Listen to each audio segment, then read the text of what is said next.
There's a new twist in a federal case already marked by murder and mayhem. The Mongols Motorcycle Club wants a new trial and says its former leader, David Santillan, was secretly acting as a confidential informant for the ATF. 33-year-old Joseph Lancia was on parole when he showed up last week at the wake of mob underboss Eddie Lato. But as part of the conditions for his early release from prison, Lancia had promised not to have any contact with the Hells Angels or other felons. How does a scrappy underdog from the streets of East LA take on the most feared biker gang in the world and win? That's the question we're answering today as we dive into the explosive rivalry between the Mongols Motorcycle Club and the Hells Angels. This isn't just a story of bikes and brawls. It's a saga of strategy, survival, and sheer defiance. The Hells Angels have ruled the biker underworld for decades, but the Mongols outsmarted, outfought, and outlasted them, building an empire in their shadow. Segment 1. The Origins. Who are the Mongols and Hells Angels? To understand this epic clash, we need to go back to the roots. The Hells Angels Motorcycle Club, or HAMC, is the gold standard of outlaw biker clubs. Founded in 1948 in Fontana, California, by a group of World War II veterans, the Hells Angels quickly became a global phenomenon. Their red and white colors and iconic winged death's head logo are recognized from California to Copenhagen. By the 1960s, they were the undisputed heavyweights of the biker world, controlling much of the underground economy in drugs, extortion, and weapons trafficking. The Hells Angels built their empire on discipline, loyalty, and an iron grip on their territory. They were selective about who could join, requiring prospects to prove themselves through years of loyalty. Their chapters spread across over 60 countries, making them a global brand of rebellion. But in the late 1960s, a new player emerged, one that would challenge their dominance like never before. Enter the Mongols Motorcycle Club, founded in 1969 in Montebello, just east of Los Angeles. Unlike the Hells Angels, the Mongols were formed by a group of Hispanic Vietnam War veterans who felt excluded from the predominantly white biker clubs of the era. They named themselves after the Mongol Empire, adopting a fierce Genghis Khan logo and the motto, Mongol Nation. From the start, they were outsiders, scrappy and defiant, with a chip on their shoulder and a hunger for respect. The Mongols didn't just want to ride, they wanted to rule. Their home turf in Southern California was right in the Hells Angels' backyard, setting the stage for a turf war that would span decades. This wasn't just about bragging rights, it was about control over lucrative criminal enterprises, drug trafficking, protection rackets, and illegal arms dealing. The Hells Angels saw the Mongols as upstarts. The Mongols saw the Hells Angels as oppressors. The fuse was lit, and the explosion was inevitable. Segment 2. The Early Clashes, Blood and Brotherhood. The rivalry kicked off in the 1970s, and it was brutal from the start. The Mongols, still a young club, began pushing into Hells Angels territory in Southern California.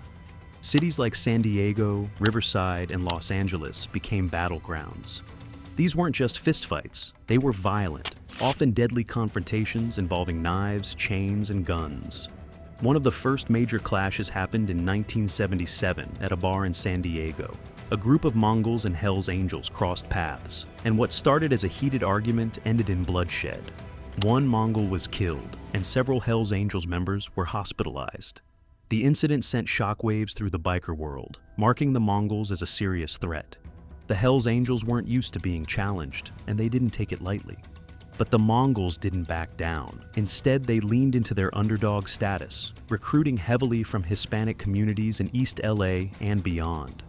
Unlike the Hells Angels, who were selective and slow to expand, the Mongols were inclusive, welcoming members from diverse backgrounds. They also used a tactic called patching over, absorbing smaller biker clubs into their ranks to boost their numbers and influence. By the 1980s, the Mongols were growing fast, establishing chapters in San Bernardino, Orange County, and even Las Vegas. This rapid expansion put them on a collision course with the Hells Angels, who saw their territory shrinking.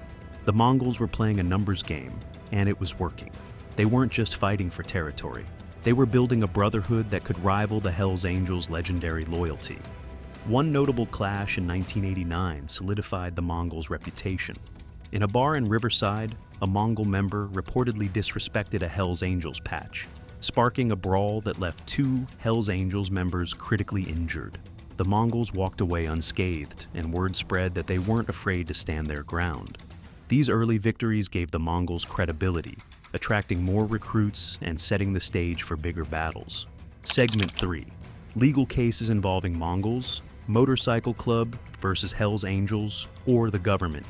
The Mongols Motorcycle Club, founded in 1969 by Hispanic Vietnam veterans in Montebello, California, emerged as a formidable rival to the dominant Hells Angels, leveraging violent clashes and savvy legal maneuvers to expand their territory and influence, ultimately beating the Angels at their own game of outlaw dominance. From the outset, the Mongols challenged the Hells Angels' control over Southern California, sparking a brutal turf war in the 1970s that escalated into deadly confrontations, such as the 1977 San Diego Bar Brawl, where a Mongol was killed, fueling recruitment and solidifying their defiant identity.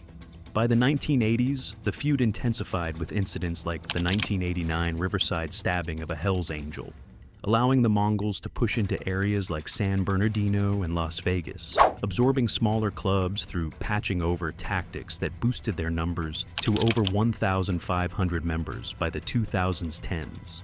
The pinnacle of violence came in 2002 at the Laughlin River Run rally in Nevada, where a casino shootout at Harrah's left 2 Hells Angels and 1 Mongol dead, with dozens injured. This clash, while drawing national scrutiny, positioned the Mongols as resilient underdogs, leading to convictions of 6 members from each club, but enabling the Mongols to spin the narrative for sympathy among other outlaw groups.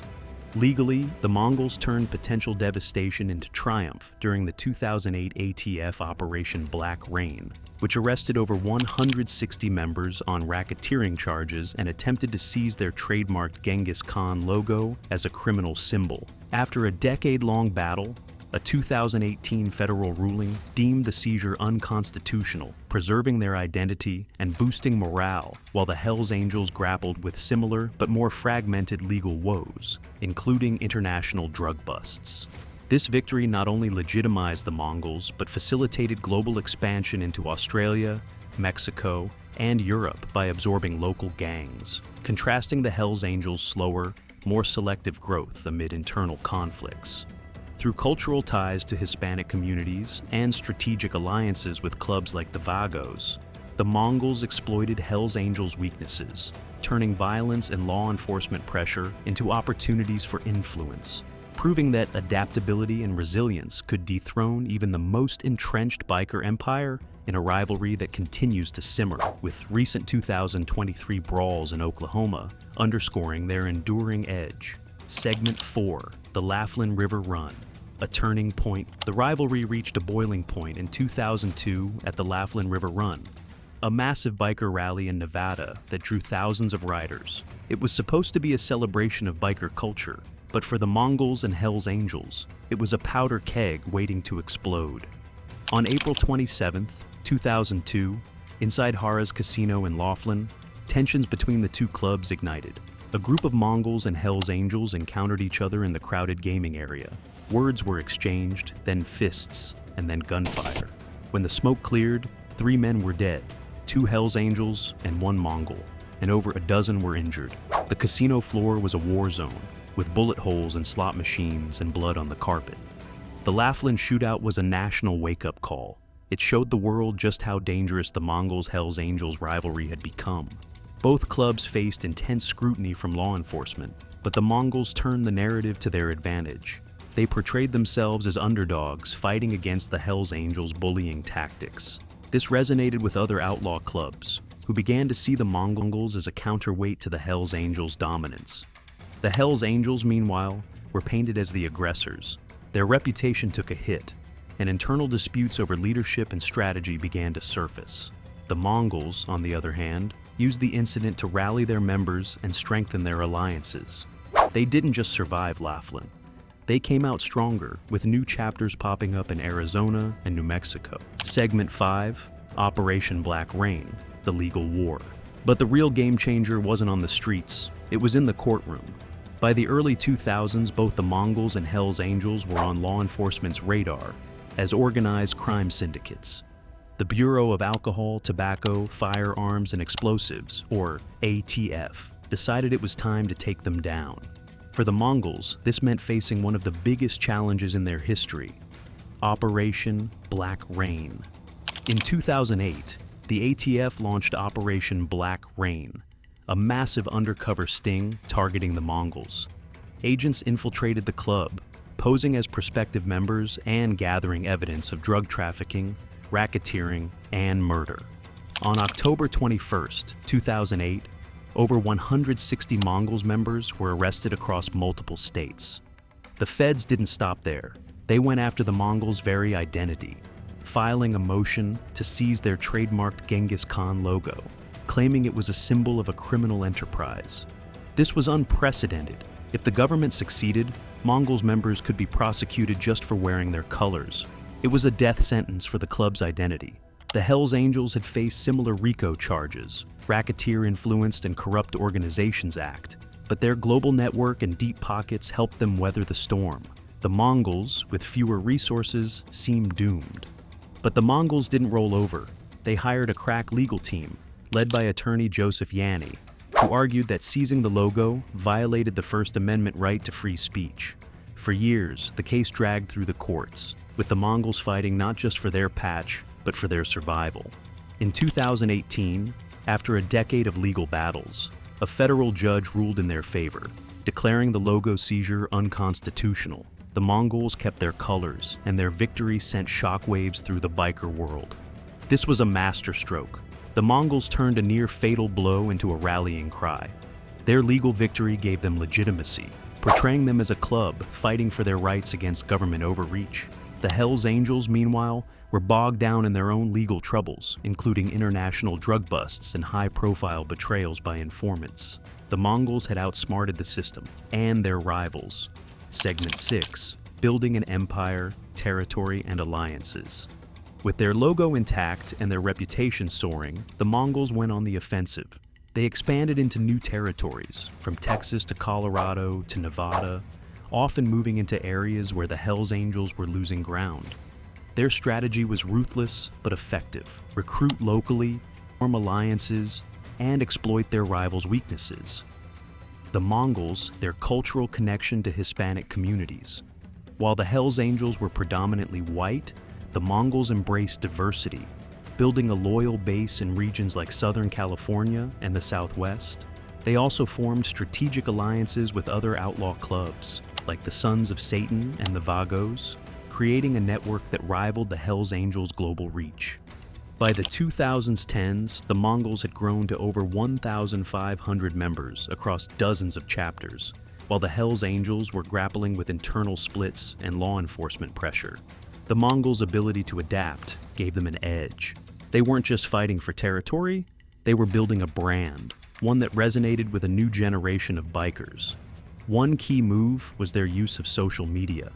By the mid-2000s teens, the Mongols were active on platforms like X, sharing photos of their rides and community work. This gave them a modern edge, attracting younger recruits while the Hells Angels relied on their old-school mystique.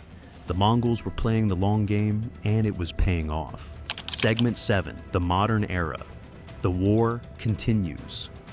Fast forward to August 2025, and the Mongols are still on the rise. Recent reports show them expanding into new states like Oklahoma and Utah, while the Hells Angels struggle to maintain their grip. The Mongols have capitalized on the Hells Angels' internal conflicts, including leadership disputes and defections, to gain ground. But the war isn't over. In 2023, a brawl in Oklahoma City between Mongols and Hells Angels members left several hospitalized, proving that the rivalry is as heated as ever. The Mongols' ability to bounce back from setbacks, whether it's a shootout or a federal sting, has made them a force to be reckoned with. They've turned every challenge into an opportunity. Today, the Mongols are a global presence, with chapters in Australia, Mexico, and Europe.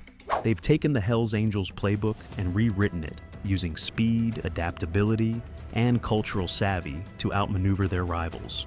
While the Hells Angels remain a powerhouse, the Mongols have proven that you don't need to be the biggest to be the toughest. So, what's the big takeaway? The Mongols Motorcycle Club has beaten the Hells Angels at their own game through sheer grit, clever strategy, and unbreakable brotherhood. From bloody street fights to landmark legal victories, they've turned every obstacle into a stepping stone. The Hells Angels may still be the giants of the biker world, but the Mongols are the rebels who keep them on their toes. What do you think? Will the Mongols keep climbing, or will the Hells Angels strike back?